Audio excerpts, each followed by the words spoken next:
A place where history, railroads, and natural beauty collide. Today, we are taking a quick look around Caliente, Nevada. The story of the town of Caliente actually begins with a link to slavery. The very first settlers of the area were Ike and Dow Barton, who were escaped slaves from Arkansas. The area at that time was known as Dutch Flat. With accessible water, a ranch was established in the area called Jackman Ranch. In 1874, the ranch was purchased by the Culverwell family and renamed the Culverwell Ranch. The Culverwell family also supplied hay for multiple mining camps in the region, including Impioche, one of the deadliest Wild West towns of its time, which you can watch about in one of our other videos. The area around modern-day Caliente really began to develop, though, only after the railroad came to town. In the 1800s, railroads were expanding everywhere, and rural central Nevada was no different, with many growing mining camps and towns dotted all throughout the region. Two competing rail companies hit a major issue when they got to the site of Culverwell Ranch. The Oregon Short Line and Union Pacific was building a line west from Utah, at the same time that the San Pedro, Los Angeles, and Salt Lake Railroad was trying to claim rights to the same territory.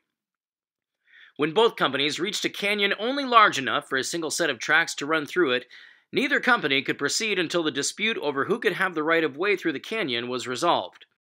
In 1901, William Culverwell of the Culverwell Ranch settled the whole dispute between the two companies with a shotgun, a true Wild West story. Since Culverwell owned the land, he would only let one company through. Eventually, the two companies would be friendly with each other once again, with Union Pacific taking control of the Canyon Rail project.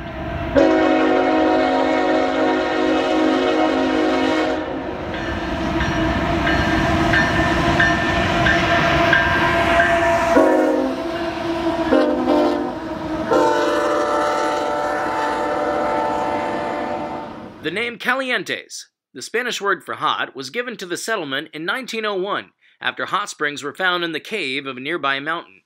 That's when the town really started to establish itself, including a post office, which postal officials dropped the S in the name, and the town became Caliente.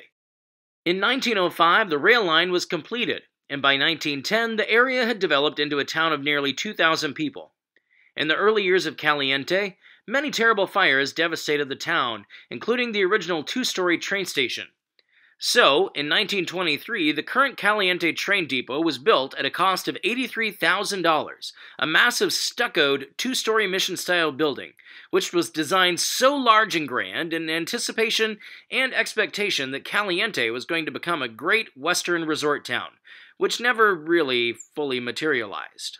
When I first drove into town, I was so disappointed to find out that the massive centerpiece of the town, the train depot, was under construction and renovation during my visit, because I wanted to get some good footage of the building to show you its beauty and impressive presence in the town.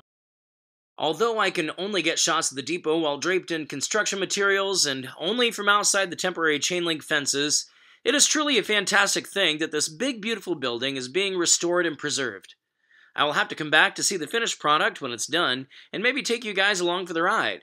The restoration project is slated to be finished sometime this summer, and plans include bringing in a steam engine for the grand reopening event of the depot. The first story of the building was the train station, offices, and a community center, while the second story was a hotel. The depot continued to serve passengers up until the 1990s, when Amtrak's Desert Wind line that served Caliente was ended. The area built up thanks to being a regular stop for steam engines, since Caliente was a major division point on the railroad line. There was a roundhouse on the eastern edge of town, which is not present anymore, as well as a train maintenance station. Today, Union Pacific freight trains continue to use the same rail line that serviced the depot through the middle of town, a daily reminder of the lifeblood that created this little town, the railroad. Beside the train depot is a small museum, the Caliente Heritage Boxcar Museum, that was closed during my visit, despite being within the open times listed on their sign. Maybe they have different winter hours, I'm not sure. The museum is composed of just two train cars. One is a boxcar, which houses the museum's historical objects and information, and one that is maintained as it was when it was a rail car. I was able to take a peek inside the second car's windows, even though it was locked up, as you can see here. Once diesel trains took over the industry, Caliente was no longer needed as a regular rail stop, and what was once a thriving railroad community began to fade. At its peak, Caliente had around 5,000 residents, although today less than 1,000 residents remain, with a rising average age in its residents which doesn't bode well for the town's future. However, there is still a lot to see here in Caliente, and it certainly has enough commerce and infrastructure remaining to maintain and serve its population. Caliente may have started as a railroad town, but there is not much of a workforce needed there for that anymore. Today, the main employers are now mostly government organizations, including the Caliente Youth Center, a youth correctional facility that can house up to 140 youth aged 12 to 18. The Nevada Department of Forestry, the Lincoln County School District, the Bureau of Land Management, and other such organizations. The town is actively seeking to bring in new business to the area, but with being such a small, isolated town, attracting new business and industry is a difficult thing to do. The town seems to be focusing on tourism as a rising economic focus for the town, being near so many parks. Just south of town is the Kershaw-Ryan State Park, which is described as an oasis, complete with a water hole that is swimmable in warm months and walking paths. I did not go into the park as it is quite small and costs $5 to enter. However, perhaps on another visit I will go in and explore the park a little bit. Within 50 miles, there are many other state parks to visit as well, making Caliente a perfect launching point from which to see the parks in the area. Taking a look around town, there are shopping and dining options at both ends of town, including a Family Dollar, the Great Basin Foods grocery store, a True Value hardware store, and many other small shops and services. There are plenty of churches and service-based organizations dotted throughout the town as well. Caliente is home to a small medical center which serves as a basic healthcare provider, but does not do any complex medical treatments such as surgery, because of the small size of the hospital and the county's low population. There are multiple options for lodging, many owned by the same family for generations, as well as camping and RV spots available around town.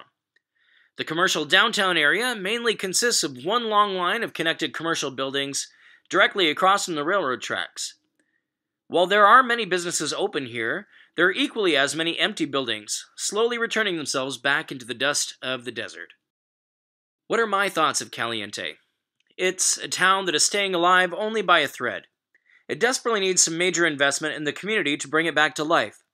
I'm hoping the investment in the rail depot will help somewhat with that, although I am skeptical that the answer lies entirely in that. It is a laid-back kind of place that has a great feel, and obviously a tight-knit community, being so small. There are advantages to towns such as this, but there are also a lot of disadvantages, being so far removed from other towns and cities, a lack of commercial development, and an ever-increasing number of vacant buildings in various states of disrepair. If you're looking for a place to stay while visiting the parks nearby, Caliente might just be your stop. The town today has sadly become basically just a fueling stop between the cities of Las Vegas and Ely. I hope that someday it can become more again.